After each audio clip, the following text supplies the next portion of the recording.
जानते हो, गोविंद ने व्रजवासियों की जूठन पाई थी।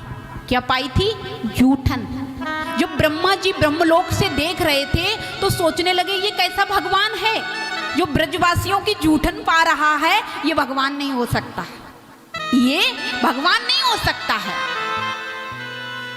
जब ये सोचा तो ब्रह्मलोक से ब्रह्मा जी आकर के भगवान की परीक्षा लेने लगे और भगवान के ग्वाल वाल सबको हरण करके ब्रह्मलोक में ले गए। इधर गोविंद ने देखा तो दामा मदमंगल सुदामा कोई नहीं, सुरभि धेनु कोई नहीं, कहाँ चले गए? देखा तो समझ गए कि ब्रह्मा जी ने सबको हरण कर लिया। मेरे गोविंद ने एक नजर डाली, जितनी गाय, जितने बछड़े, जितने उनके मित्र थे स्वयं अपना बन गए, स्वयं खुद बन गए और बन करके रहने लगे।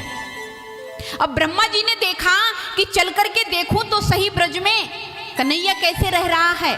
तो ब्रह्मा जी ने आकर के क्या देखा कि जिस तरह से जिस जिस चीज का हरण किया था वो सब चीज ब्रज में तैयार है। अब ब्रह्मा जी ब्रह्मलोक में जाएं, फिर ब्रज में आए, फिर ब्रह्मलोक में देखने जाएं कि ऐसा तो नहीं है कि हरण कर लाया हो ब्रह्मलोक से, फिर ब्रह्मलोक में देखने जाएं तो वहां जैसे का तैसा, फिर ब्रज में आ जाएं तो फिर देखें जैसे का तैसा। गोविंद समझ गए कि गोविंद ने मेरे साथ चालाकी कर ली।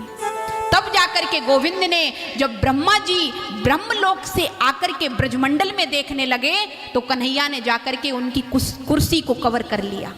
जब कुर्सी को कवर कर लिया और द्वारपालों से कहा, सुनो, अगर कोई बहरूपिया ब्रह्मा बन के आए ना तो कह देना कि हमारे महाराज जी तो अंदर बैठे हैं, क्योंकि आजकल बहरूपिया बहुत घूम रहे हैं। अब ब्रह्मा जी जो असली थे ना वही ब्रजमंडल से फिर पहुंचे ब्रह्मलोक में। अब जो द्वार पे उन्हीं के पहरेदार लगे थे जो ब्रह्मा जी थे, क्योंकि गोविंद ने ब्रह्मा जी का रूप धारण कर लिया। तो वो कहने लगे, कहाँ जा रहे हो? बोले, अरे तुम हमें नहीं पहचानते हो, हम अपनी कुर्सी पे जा रहे हैं अंदर। बोले, हटो, तुम जैसे ब्रह्मा तो बहुत बहरूपिया बने घूम रहे हैं, हमारे तो महाराज जी पहले से ही कुर्सी पे बैठे हुए हैं। अब तो ब्रह्मा जी चक्कर में पड़ गए कि तुम्हारे ब्रह्मा जी बैठे हुए हैं? बोले, हाँ। बोले, हमारे महाराज ने आदेश दे दिया है कि आजकल ब्रह्मा बहरूपिया बहुत बन गए हैं। अब ब्रह्मा जी बोले, अब हमारी एक भी चलने वाली नहीं है। तो ब्रह्मा जी ने कहा, सुनो, हमें अपने ब्रह्मा जी के दर्शन तो करा दो। जब ब्रह्मा जी ने गोविंद का ब्रह्मा जी के रूप में दर्शन किया तो साष्टांग दंडवत हो गए।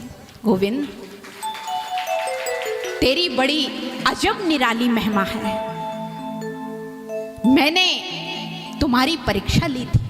कभी भगवान की परीक्षा मत लो, कभी किसी की प्रतीक्षा मत करो, कभी किसी से अपनी समीक्षा भी मत करो।